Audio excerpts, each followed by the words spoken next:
Bem-vindos ao Da Capa à Contra Capa. Poderá o comboio no século XXI ser alavanca de desenvolvimento económico, depois de ter representado o progresso ao longo de quase 2 séculos? Francisco Furtado acredita que sim.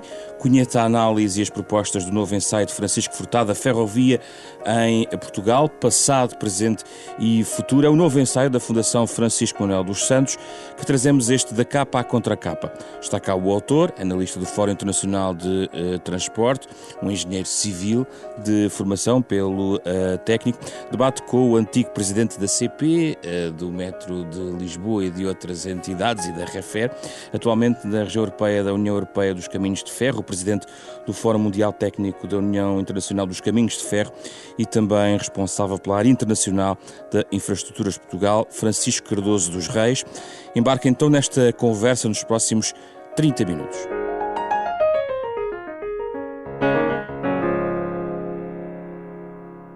Bem-vindos, obrigado pela vossa presença, é um gosto trazer-vos este programa, um tema que ainda não tínhamos aqui debatido, com base neste ensaio da Fundação Francisco Manuel dos Santos, A Ferrovia em Portugal. Francisco Furtado, começa por si como autor. Estamos aqui num ponto crítico, no contexto de uma mudança de paradigma do ponto de vista económico e social relacionado com a transição para uma economia mais verde, do combate às alterações climáticas. A ferrovia está, pelo menos na retórica pública ou dos governos, como um instrumento essencial para esse combate. A questão que se coloca, e em particular em Portugal, muitas vezes é se isso é carrilado, passa a expressão aqui bem associada, com meios financeiros para isso. Em que ponto é que estamos em Portugal? Eu estou em crer que neste momento estamos a assistir a uma inflexão na forma como o país e também como os altos responsáveis olham para a ferrovia em Portugal e o papel que ela desempenha. Vamos ver, Portugal neste momento é o único país da União Europeia em que existem mais quilómetros de autoestrada do que ferrovia. Isto é um bocado o sinal do desequilíbrio que foi feito em termos de investimento e esforço no desenvolvimento da rodovia versus ferrovia. Não é que a ferrovia tenha sido completamente abandonada, e está aqui o outro convidado que passou por tudo isto e sabe o que é que também muito que foi feito durante os anos 90 e início do século XXI, mas o que é facto é que houve uma enorme desproporção de esforços. E neste momento há sinais que eu considero que são sinais animadores. Desde 2016 está em curso o plano Ferrovia 2020. É verdade, com alguns atrasos, mas está em curso. Começa a haver mais investimento, novo investimento e modernização na ferrovia do que na rodovia. Isto é uma mudança histórica nas últimas décadas. Foi assinado o contrato de prestação de serviços públicos recentemente. Foi lançado o concurso para a aquisição de novas locomotivas. Inaugurada em Guifões a oficina para restauro e manutenção do material circulante, e depois temos toda a questão das mercadorias que já, não de agora, mas já de há vários anos para cá, tem demonstrado sinais francamente positivos e até comparativamente com outros países europeus mais próximos, a ferrovia de mercadorias em Portugal até demonstra grandes sinais de vitalidade. E portanto eu estou em crer que existem, e o Orçamento de Estado que temos para este ano também dá indicações nesse sentido, que existe aqui uma inflação. Agora, uma das lições que temos que tirar, uma lição muito importante que temos que tirar com o passado, é de ter consistência política, estabilidade na persecução dos objetivos que são definidos. Estes planos, implementação quer ao nível de infraestrutura, quer do material circulante, levam tempo, necessariamente, e tem que haver aqui um consenso multilegislatura. O próprio Plano Nacional de Infraestruturas para 2030 é para 2030, ou seja, necessariamente vai abarcar várias legislaturas. O Plano Ferrovia 2020 necessariamente iria ter atrasos, porque faz parte um bocado da natureza inerente destas questões e das obras.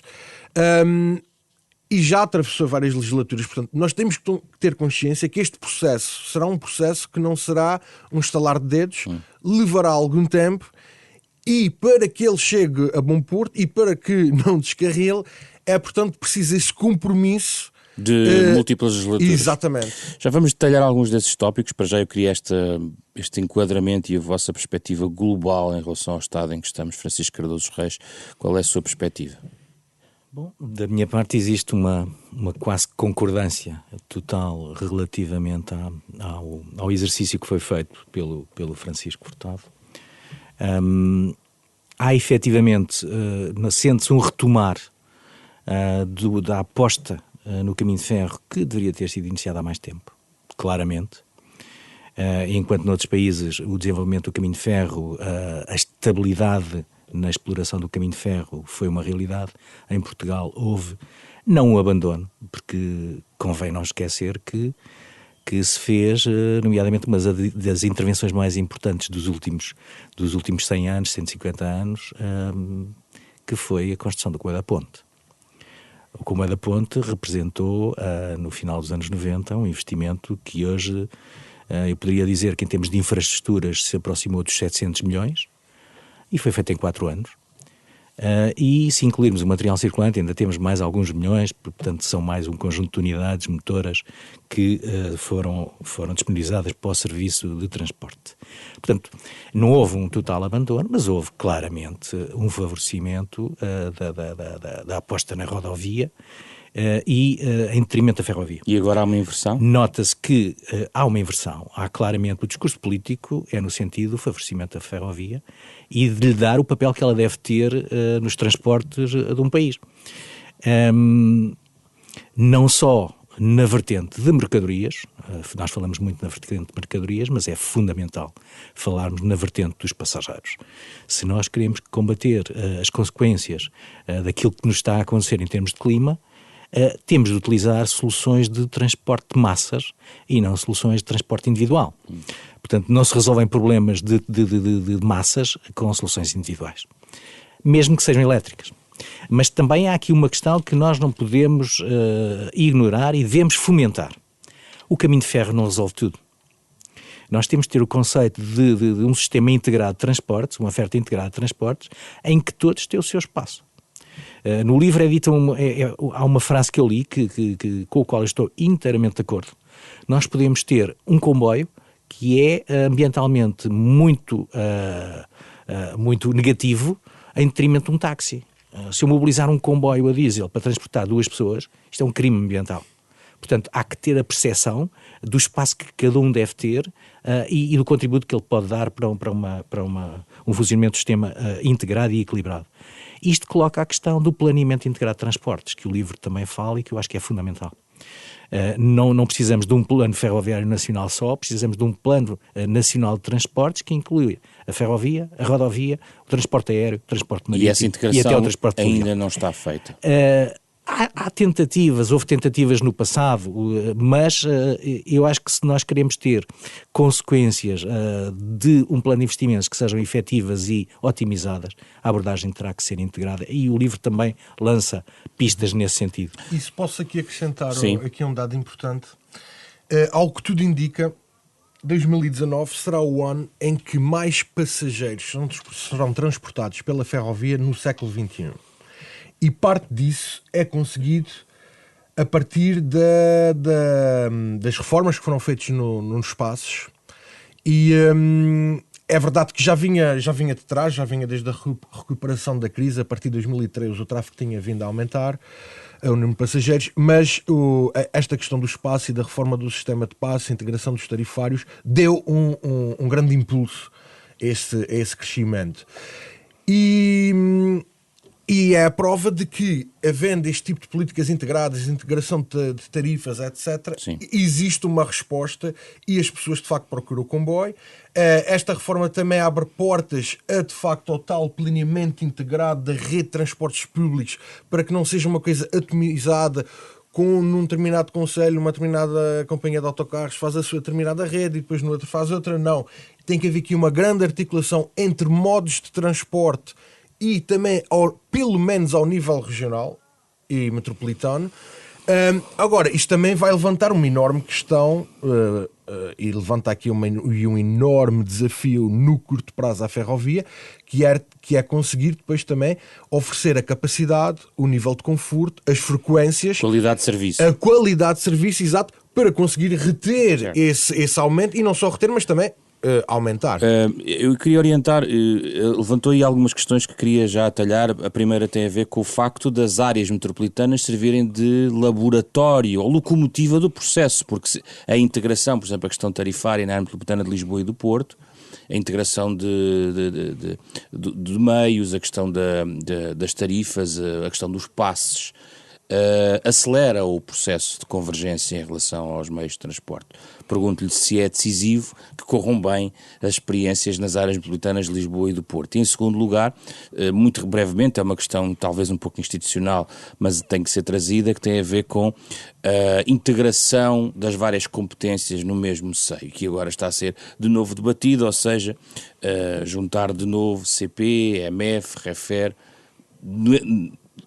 revertendo o ciclo que foi feito desde os anos 90. Francisco Furtado. Okay.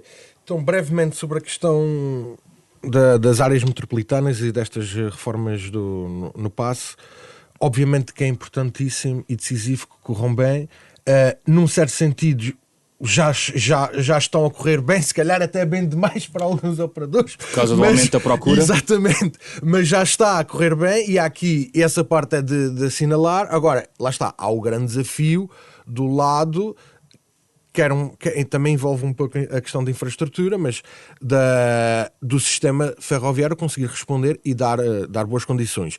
E também lhe digo que isto é nas áreas metropolitanas, mas às vezes fala-se do comboio como também um instrumento de coesão territorial e desenvolvimento regional. Eu diria não só nas áreas metropolitanas de Lisboa e do Porto, mas calhar noutras regiões, como no Algarve, a linha do Oeste, e talvez na questão do Oeste, mas também no Algarve e noutras regiões do país, este tipo de integração, não só tarifária, mas de planeamento de transportes, para que porque o comboio lá está. E aqui o engenheiro Francisco tem toda a razão, não é solução para tudo, em todos os lugares, simultaneamente. E, portanto, tem que ser visto de forma integrada com outros modos de transporte. E, portanto, não só nas áreas metropolitanas, mas também em outras regiões em que o comboio pode prestar um bom serviço e pode ser parte da oferta, mas não será toda a oferta. Sobre a integração. Sim. Sobre a questão da integração. No fundo é a CP a transportar passageiros, cargas, a fazer a manutenção e a gerir até as linhas. Nem tudo. Isto era uma resposta que exigiria aqui grandes reflexões, e eu diria o seguinte, mas tem que começar por isto, que é e é uma mensagem importante para se começar a perceber isto.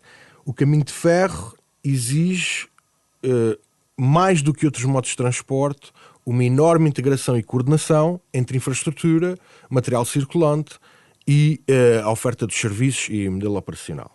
Disso não há dúvidas nenhumas.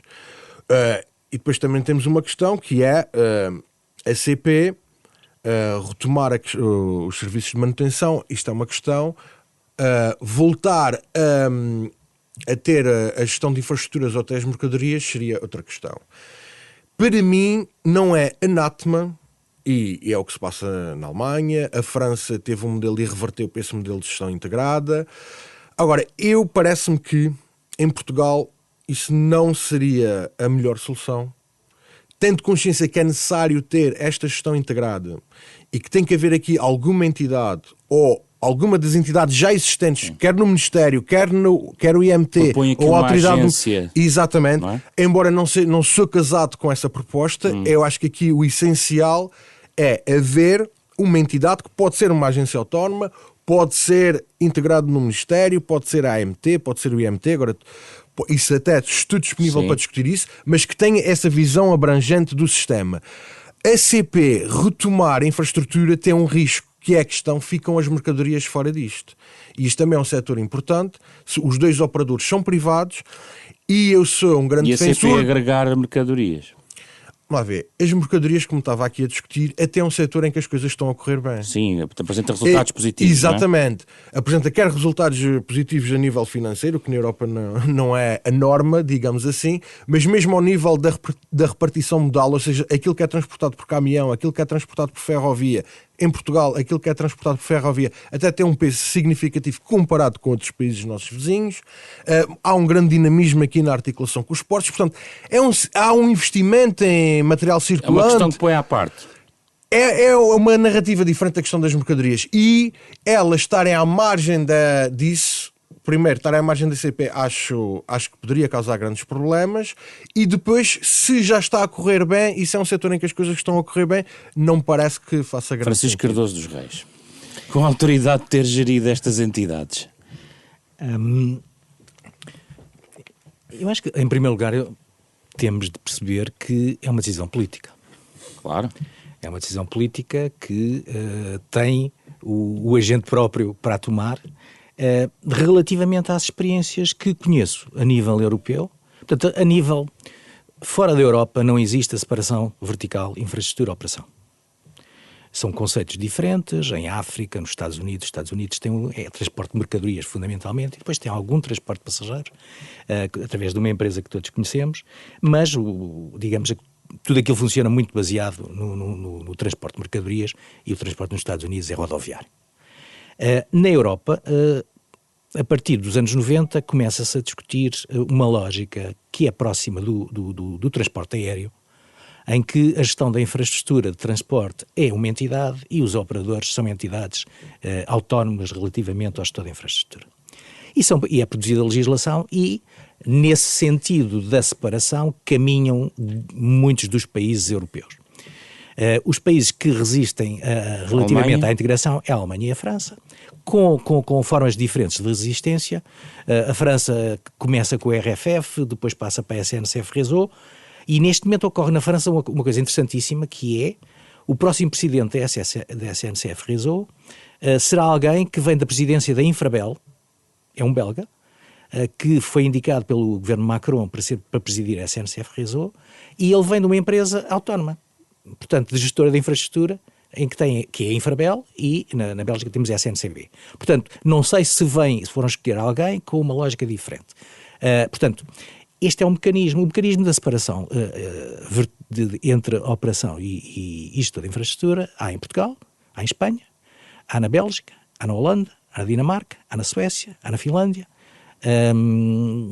São aqueles que me estou a lembrar. Mas se queremos ter integração e planeamento integrado, não faz sentido estarem sobre o mesmo chapéu, ou outra solução seria manter um pouco o sistema vigente com uma agência coordenadora ou reguladora? A coordenação do planeamento é fundamental. E é interessante, porque antes de 25 de Abril, e eu sou um defensor do pós-25 de Abril, que fique claro, antes de 25 de Abril existiam os planos de fomento e existia planeamento integrado de transportes. Eu não estou a falar de planeamento de transporte ferroviário, estou a falar de planeamento de transportes ferroviário, rodoviário, aéreo, marítimo, fluvial. Portanto, isto é uma função do Estado. O planeamento estratégico é uma função do Estado, não é uma função das empresas. Daí essa coordenação deverá ser assegurada ao nível superior e não propriamente às empresas que deverão executar aquilo que é a visão estratégica do país. Portanto, isto para dizer o quê? Uma curiosidade também. Em Portugal fez-se a fusão entre as estradas e o caminho de ferro. Sim. Em Itália começaram a fazer a fusão entre as estradas e o caminho de ferro. E neste momento estão a tentar fazer a fusão com a Alitalia. Portanto, do ponto de vista conceptual, tudo é possível. Há uma coisa que o Francisco Furtado disse e com a qual eu não posso estar mais de acordo. É que o sistema ferroviário é um sistema. Existe uma relação na parte de baixo entre a roda e o carril, e entre o fio de contacto e o pantógrafo. Portanto, a abordagem sistémica tem de existir sempre, independentemente de haver separação, fusão, a decisão política pode ser a que for, há soluções técnicas, há soluções de gestão capazes de responder a todas. E ser público ou privado, do ponto de vista da operação? Há uma coisa que para mim, do ponto de vista, é fundamental. A gestão da infraestrutura é sempre pública. E fico por aqui. Certo. Porque acho que digamos, é um ativo estratégico do país. O desenvolvimento do país, a resposta à economia, a resposta ao desenvolvimento industrial, à mobilidade das pessoas, ao planeamento urbano, deve ser regulada pelo Estado. Mais irrelevante é a operação que seja feita por privados, por exemplo? Mais irrelevante é a questão de ser privada ou pública a operação? Eu penso que é menos relevante a operação ser privada ou pública. O fundamental é que um privado pode fazer um serviço público. O que é que isto obriga? Obriga ao mecanismo que está regulamentado a nível europeu das obrigações de serviço público, que sabemos como é que se calculam, está estabelecido ao nível de regulamento, e tem como pressuposto, do meu ponto de vista, algo que é fundamental. Temos de ter um regulador forte. A regulação forte é possível ter o mesmo tipo de serviço como uma solução privada, uma solução pública. Continuo a defender, se calhar porque em 1982 eu entrei para a CP, continuo a defender que a CP deve ser uma empresa forte, interventiva, moderna, e depois podemos falar no desafio digital que eu gostava de falar, porque é a minha paixão neste momento, é a digitalização dos transportes. Sim. Eu queria falar da questão dos passageiros, interessa-me mais, mas não queria abandonar a questão das mercadorias, porque ela é decisiva em relação hoje em dia à natureza dos investimentos que são feitos. Francisco Furtado, no seu livro, aliás, leva-nos a uma parte até, com umas páginas, que quer, no fundo, levar-nos a reflexão para a Espanha. Aquilo que se está a passar em Espanha, na sua opinião, é também decisivo em relação a algumas opções que devem ser pensadas do lado de cada fronteira. Mas a verdade é que nós temos tido também problemas, e tem sido só a questão das bitolas, não é, em relação à Espanha. O sentido de, por exemplo, daquilo que está a ser feito no sul do país, a questão da ligação ao Porto de Sines, a questão do investimento que é significativo entre Elvas e Évora, é o caminho certo do ponto de vista da estruturação da linha, do ponto de vista das mercadorias? Sim, não é apenas isso que é necessário, mas sim. Agora, deixe-me só ligeiramente voltar atrás para dizer, relativamente à questão da gestão da infraestrutura, até houve um exemplo europeu, que foi o Reino Unido, que privatizou também a infraestrutura e que foi uma catástrofe e teve que voltar atrás. Sim. E só para arrumar essa questão. E depois, também uma pequena nota, o atual presidente da CP disse uma coisa que eu acho que faz muito sentido, que é preciso fazer as coisas simples. E eu acho que a CP conseguir fazer essas coisas simples, conseguir prestar um excelente serviço, um bom serviço de passageiros, é o foco. E para conseguir fazer isso, já existe muito, já tem muito que fazer, e conseguirá ser uma grande empresa apenas, e isto apenas entre aspas, apenas com muitas aspas, mas apenas prestando um bom serviço de passageiros nos urbanos, intercidades, alfas, regionais. Se conseguir fazer tudo isso bem, já será uma grande empresa. Está a entrar onde eu queria chegar. Já será uma grande empresa, mas não esquecendo das mercadorias. Vamos lá ver. Eu até no livro digo, a questão das mercadorias pode sintetizar em 3 palavras: portos, produtividade e Espanha. E parte até da razão pela qual existem já bons resultados nas mercadorias é porque se tem apostado já nestes 3 vetores. A questão da nova ligação, que será a mais longa linha adicionada ao sistema nos últimos 100 anos, Sim. Acho que é importantíssimo. Vai favorecer a competitividade não só do Porto de Sines, mas de toda a ferrovia nacional. Agora, há aqui outras questões que são fundamentais. O aumento de produtividade, a permitir circularem por todos os elementos estruturantes da rede portuguesa, comboios com 740 metros. Mas isso há constrangimentos do ponto de vista técnico. Não, quer dizer, e que estão a ser vencidos e devem ser vencidos. E, portanto, conseguir ter... E esse é o tipo de investimentos que faz sentido para vencer esses constrangimentos. Portanto, ter os comboios 740 metros em todas as linhas estruturantes do país, investimentos que já têm vindo a ser feitos, não é só de agora. Conseguir articular melhor a ligação até aos portos e mesmo o movimento dentro dos próprios portos. Em certos cruzamentos ferroviários, conseguir facilitar as manobras em certos sítios da rede. Há lacunas que exigem grandes manobras para se fazerem certos movimentos. Isto é o tipo de investimento que deve ser feito. Para lá, claro, do trabalho dos próprios operadores, de adquirirem melhor e renovarem o seu material circulante e o próprio modelo operacional que oferecem. Passageiros. Em termos de passageiros, nós estávamos aqui a falar, e ontem na apresentação do livro até se discutiu, e está na introdução do livro logo uma questão que é impressionante, que é: temos um aeroporto de Lisboa completamente congestionado. Temos outro caminho, atenção. E que o país bem necessita, porque cada dia em que esse aeroporto não existe são enormes custos de oportunidade para o país. Mas, para além disso, existe uma ponte aérea entre Lisboa e o Porto.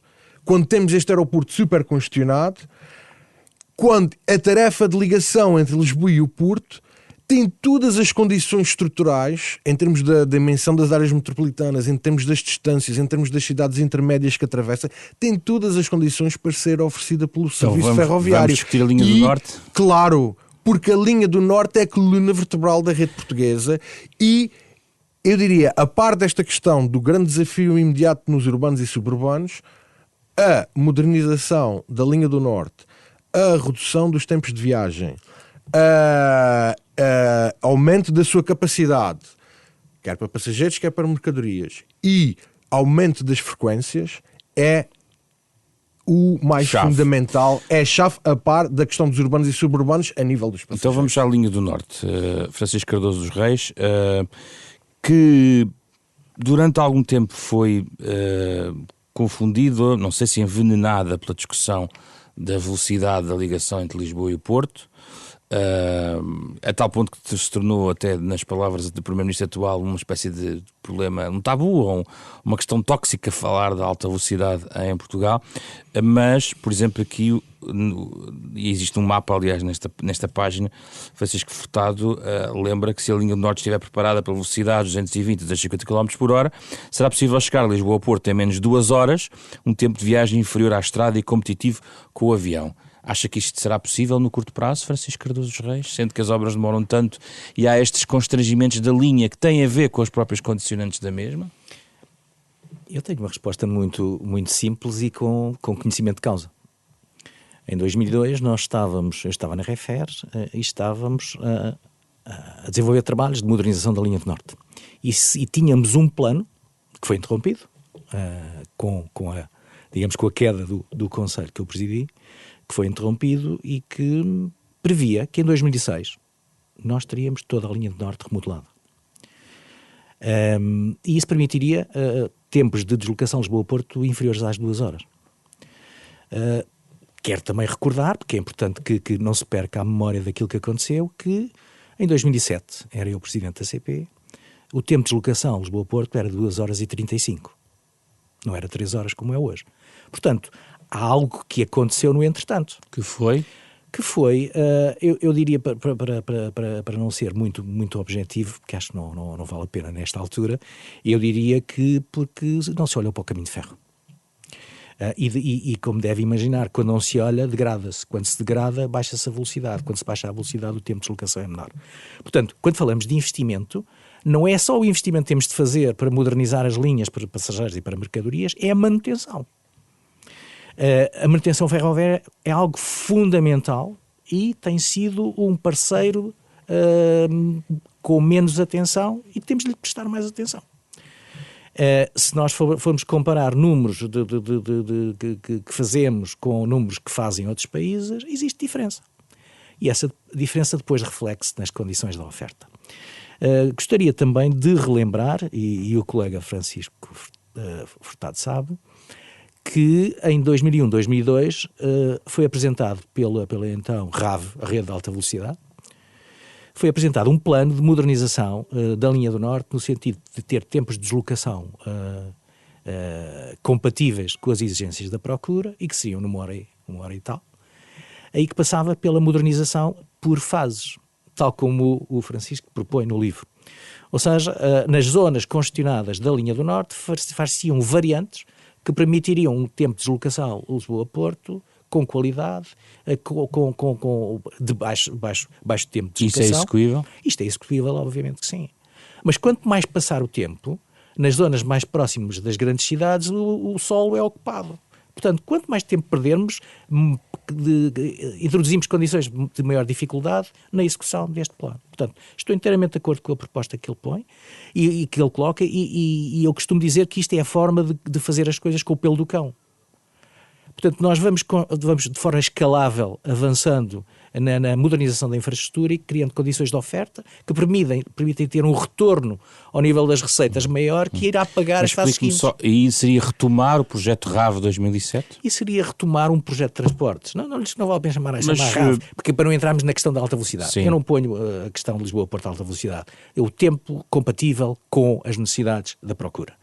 A infraestrutura, eu posso ter uma infraestrutura preparada para 1000 km por hora e andar a 10 km por hora. Eu nas estradas, tenho estradas para uma autoestrada, posso andar com a velocidade mínima, 80, 100, sem qualquer problema. Portanto, eu posso preparar a infraestrutura para aquilo que as exigências da operação... E na ligação Lisboa-Porto, a meta, ou digamos um parâmetro para si, seria o quê? 2 horas... 1h45, é possível? Mas 1h30 é uma excelente oferta. É uma excelente oferta. É falado mais ou menos este valor. Tudo o que seja abaixo das 2 horas já é competitivo. Aquilo que não é aceitável, do meu ponto de vista, e é um caso único na Europa, é nós termos em competição o modo aéreo e o modo ferroviário em 300 km. Isto não existe. Eu recordo que quando pela primeira vez viajei em TGV, foi em 1983, no Paris-Lyon, são 600 km de distância, e a Air France, que na altura tinha o transporte dos 600 km, perdeu completamente. Hoje não há transporte aéreo. Sim, mas há de haver sempre ligações Lisboa-Porto, aéreas. Claro que sim. Também lhe digo, se houver uma oferta de 1h30, a ligação é ferroviária. E porquê? Porque o caminho de ferro tem uma coisa que é imbatível. É que ele sai do centro da cidade e chega ao centro da cidade. Portanto, e isto não tem tempos de chegada antes para ser verificado, etc. Portanto, há aqui uma poupança. Mas tem havido uma degradação, por exemplo, da qualidade de serviço nestas ligações em Portugal? Claro, temos que... A resposta é essa. Os clientes querem andar de comboio, a resposta é essa. Queixam-se da qualidade de serviço. Eu antes de ontem tive uma reunião em Paris e depois tinha uma reunião em Bruxelas. E fiz o Paris-Bruxelas no Thalys, portanto, que demora 1h30. Um serviço excelente. Tem comida que é dada ao passageiro, incluída no preço do bilhete, e o comboio tinha 20 carruagens e é completamente cheio. Portanto, estamos a falar de serviços de qualidade numa distância que não é muito diferente. Exato. E aliás, já hoje em dia os alfas estão muitas vezes lotados, muitas vezes não se consegue arranjar bilhete. Obviamente, conseguir aumentar a frequência desse tipo de serviços e diminuir o tempo de viagem iria potenciar muito o potencial da ferrovia em Portugal. Seria das coisas mais óbvias que se deve fazer no país, e tem todas estas vantagens que levantamos em relação ao avião, para não falar da questão ambiental, com um avião polui 10 a 20 vezes mais. Deixa-me só dizer mais uma coisa que me parece relevante para as pessoas perceberem. A nível rodoviário, no Lisboa-Porto, nós tínhamos, e lembra-se, a Estrada Nacional número 1. Sim. E tínhamos uma autoestrada pequena, aqui um pouco além de Lisboa. Sim. E o que é que nós fizemos? Fomos construindo uma autoestrada e fomos modernizando a Estrada Nacional 1. Hoje em dia até existem várias autoestradas paralelas. Já não quero falar nas várias autoestradas. O caminho de ferro não quer várias autoestradas. O caminho de ferro, também houve uma possibilidade. Claro, o caminho de ferro, aquilo que quer é a Estrada Nacional 1 e a autoestrada. E construído de forma progressiva no tempo. No mesmo canal, no mesmo... Pode não ser. Não? Até pode não ser. Está a ver? Até pode não ser. Porque o problema não é canal, o problema é transporte. O problema é dizer às pessoas, vocês têm Lisboa-Porto e passam por Coimbra e passam por Aveiro, e podemos ter um regime de exploração de comboios que fazem Lisboa-Porto ou que param em alguns locais a permitir coisas como aconteceu no Madrid-Sevilha, em que cidades que estão a 100 km têm um tempo de chegada a Sevilha ou a Madrid inferior à distância, ao tempo que nós hoje temos necessidade de gastar quando vimos de Sintra para Lisboa. Vamos ser muito mais rápidos agora, sendo nos pontos finais. Só para não deixar cair a questão dos urbanos, porque há muitos consumidores destas linhas urbanas esta malha que eu falei, metropolitana, acelera supostamente as conexões. Mais uma vez gostava de ouvir Francisco Furtado em relação a isso, porque, por exemplo, um dos constrangimentos que em Lisboa encontramos ainda é a ligação da linha de Cascais, digamos, ao resto da estrutura. Isso depois passa por um conjunto de investimentos, desnivelamentos, a questão da Alcântara, certo? E isso tem sido tudo adiado também, por várias razões. Admito que também, até do ponto de vista económico, é uma operação pesada. Isso permite-me introduzir também aqui um tema importante, que Mas é não a se questão, alargue, temos que que é a acabar. questão de integração do planeamento urbano, planeamento do território com a ferrovia. As áreas junto às estações são áreas importantíssimas, que devem ser áreas densamente ocupadas, o que favorece uma melhor estruturação do território, gera procura para a ferrovia, cria uma série de sinergias, e que, a meu ver, e é uma questão que não focámos aqui, que é a questão do financiamento do sistema e como melhorar, e a ferrovia não pode sustentar, nem pode-se melhorar. E a sua opinião é que, por exemplo, o imobiliário pode fornecer um conjunto de mais-valias. Eu quando li aquilo pensei, uma taxa para a ferrovia? Também pode, tal como existe em França, tal como existe em Inglaterra agora no projeto Crossrail, e existem diferentes modelos. Em França existe essa taxa, no novo projeto Crossrail em Londres existe uma taxa também para financiar um projeto específico, um mega projeto urbano. No Japão é um modelo completamente diferente, em que a companhia ferroviária japonesa é quem emite mais cartões de crédito no país, porque desenvolve uma atividade imobiliária e comercial substancial. O metro de Hong Kong tem lucros fabulosos. Estava o outro dia à conversa e ele disse, nem falo muito disso porque agora estamos a ser pressionados, quer dizer, tem lucros fabulosos graças a essa atividade imobiliária. Seria uma possibilidade, é isso? Com certeza. Outra questão é, aliás, a Expo 98, quer dizer, foi financiada. Certo, mas por exemplo, as estações nem sempre têm viabilizações comerciais garantidas. Há estações com muitas coisas fechadas, tem apenas às vezes um quiosque, um café. Sim, depende de onde está localizada, mas é esse o trabalho que deve ser... que deve começar a ser, que já tem vindo a ser feito, aliás. Isto não é nada de completamente novo, mas é um trabalho que tem que ser Se for ao desenvolvido. entroncamento, os restaurantes estão do lado de fora. Pois, e não é caso único. Há aqui há muitas estações, até em zonas centrais das cidades, em que se nota que falta essa articulação. E isso seria essencial, por exemplo, no projeto de integração da linha de Cascais e harmonização das características técnicas da linha de Cascais com a restante rede, o que facilita também a gestão de operações e do material circulante, e a integração, a sua própria integração na linha de cintura. Queria ouvir sobre isto, para não deixar cair a questão digital, que eu sei que quero falar sobre esta questão. Muito rapidamente. O transporte suburbano, do meu ponto de vista, e urbano e suburbano, do meu ponto de vista, é fundamental. Relativamente aos outros segmentos.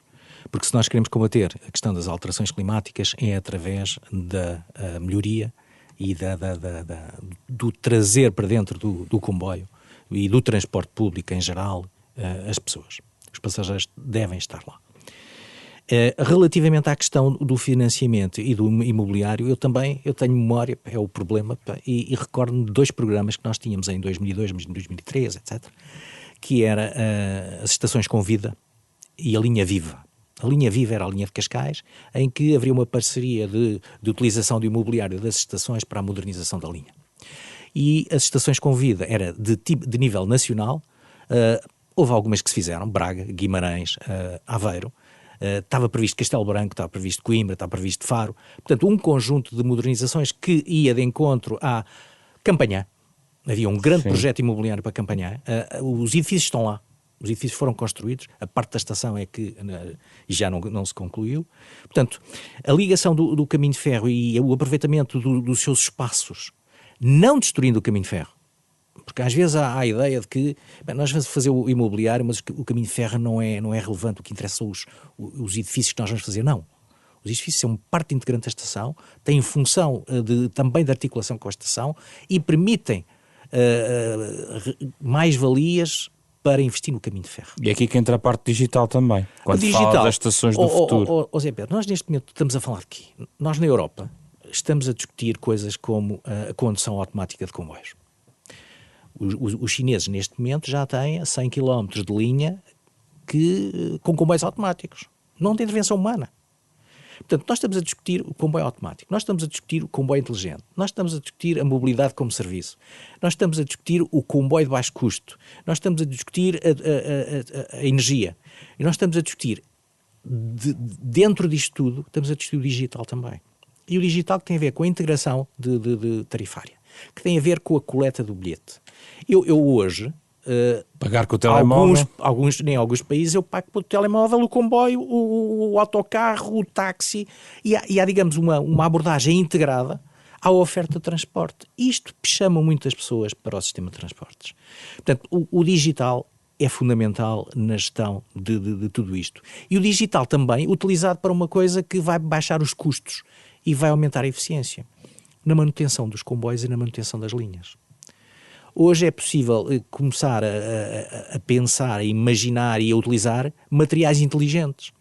É possível ter sensores, quer nos comboios, quer na infraestrutura, para nos dizerem, em vez de nós termos a substituição de uma lâmpada aos não sei quantas mil horas de funcionamento, nós sabemos quando é que ela vai, por algoritmos e por conhecimento e por tratamento de dados através da inteligência artificial, nós conseguimos prever quando é que ela vai acontecer.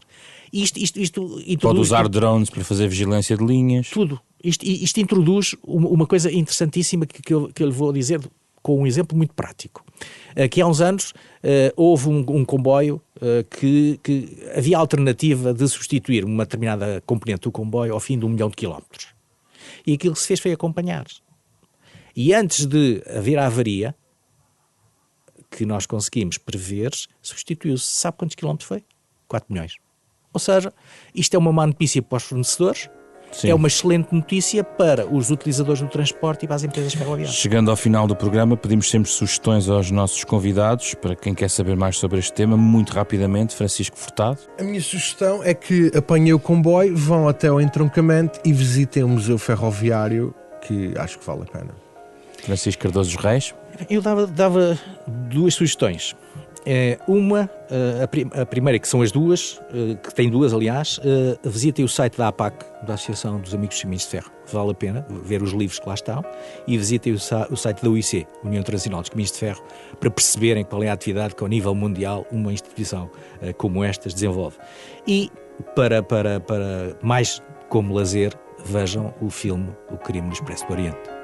Muito obrigado pela vossa presença, Francisco Furtado, Francisco Cardoso dos Reis. Debatemos aqui a ferrovia em Portugal, no Da Capa à Contra Capa, parceria semanal da Renascença com a Fundação Francisco Manuel dos Santos. Pode ouvir de novo este programa nas plataformas digitais habituais. O programa vai para o ar ao sábado às 9h30 da manhã e desta vez o genérico original de Mário Lajinha dá o sinal de saída desta viagem pelos comboios em Portugal em direção ao futuro da ferrovia em Portugal.